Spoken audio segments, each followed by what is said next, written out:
Hi everyone, Moj here from Push.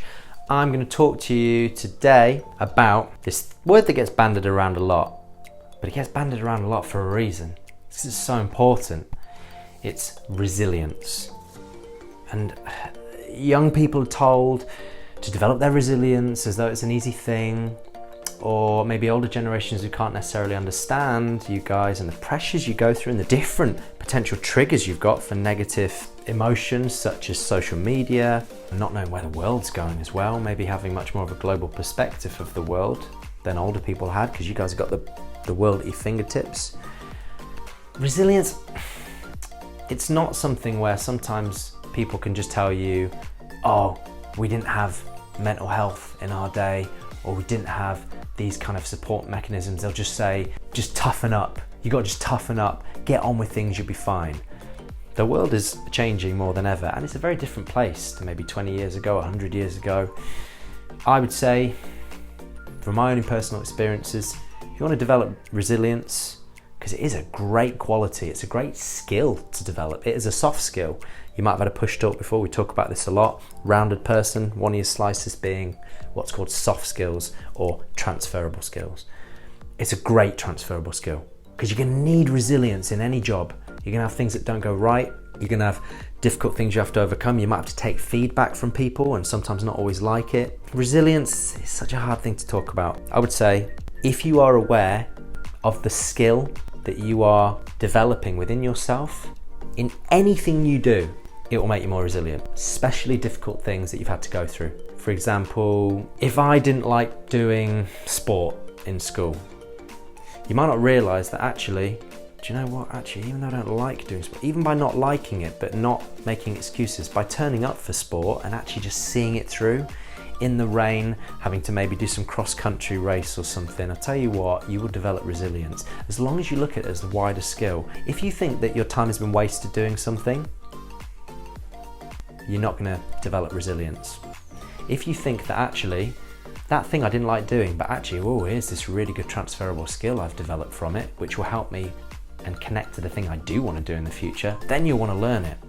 For example, geography, Oxbow Lakes. I remember Oxbow Lakes, it was these like weird meandering lakes. The skill you are learning in an Oxbow Lake, when you learn it, is not the Oxbow Lake.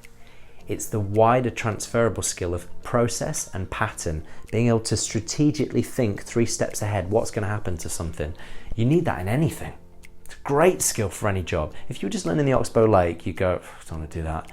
But you will gain more resilience, maybe seeing through a geography, bit of revision, an exam, a test on Oxbow Lakes. You'll be much more resilient and want to do it if you know the wider reason it benefits you in life. So always look for the wider reason. Sometimes you need teachers to tell you. Sometimes you need parents to tell you. Always bug people, ask questions. Ask them, what's the wider skill? Use that word, transferable skill. Say, miss, be honest with them. Say, I'm really struggling to learn this, okay? Or it's making me feel nervous because I can't work out a reason why it's useful for me. What's the wider skill I'm learning in it? Once they tell you that, once you can get someone and the penny drops, they can tell you that wider skill, you're much more likely to develop this inner mental strength where you go, that's worth doing. That's worth doing. So any difficult experience, you might have a difficult time at home with something you're going through. You might have a difficult time with some idiot bullies in school. Just firstly ignore them, all right? They're actually the most insecure out of anyone, but they're not going to tell you that. But don't worry about other people. Focus on building yourself into the happiest version of yourself. Stop worrying what other people think about you. I know that any experience you do, there will be a wider benefit for you in life, no matter how difficult it seems at the time. So if you can work out those soft skills, those transferable skills that you're gaining from any experience, you're going to be more confident and more resilient and throw yourselves into more stuff. I'll leave you with one final thing. It's this acronym called COPE, and we use this a lot with revision and study skills. COPE, C-O-P-E, and you'll see it on the screen now. COPE, this will really help with your resilience. Firstly, curiosity. You need to be curious with stuff. Throw yourselves into as much as possible, and you'll find that those times you were getting nervous with something, once you realize the wider skill that comes out of it, you'll actually kind of like nerves. You'll realize that actually nerves and risk mean bigger rewards. So be curious. The next one is be organized. You have to be organized. Organized means Work out coping mechanisms that you need and work out structured revision timetables, work out a good work-life balance for yourself and stick to it. The third one, positive. You've got to be positive. Glass half full versus glass half empty, guys. If you get 60% in an exam, don't worry, because you know 60%, you know 3/5 of it. Well done.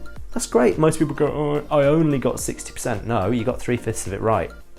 Now, the whole point of a test is it gives you a golden opportunity to know what you don't know. So now you should be like, thank you test, it's a positive thing. You've told me what 40% that's not gone in. So I know what to focus my revision on, what to be organized on, which is number 2.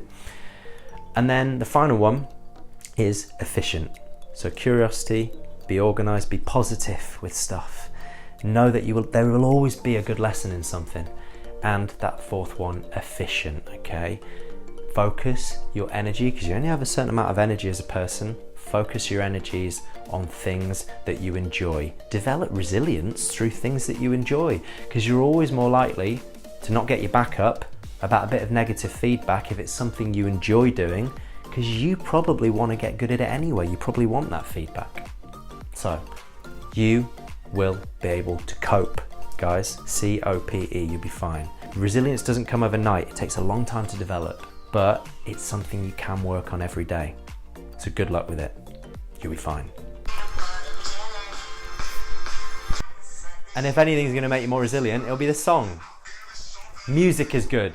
If you're ever not feeling resilient, or you need something to lift you up after a bad bit of feedback or a bad experience, put a cracking song on with a lot of bass. Spread it like peanut butter jelly, guys. Those bullies, just spread your positive energy like peanut butter jelly right in their faces. Just rub it in their faces and go, I don't care about you. I really don't. Because I'm resilient.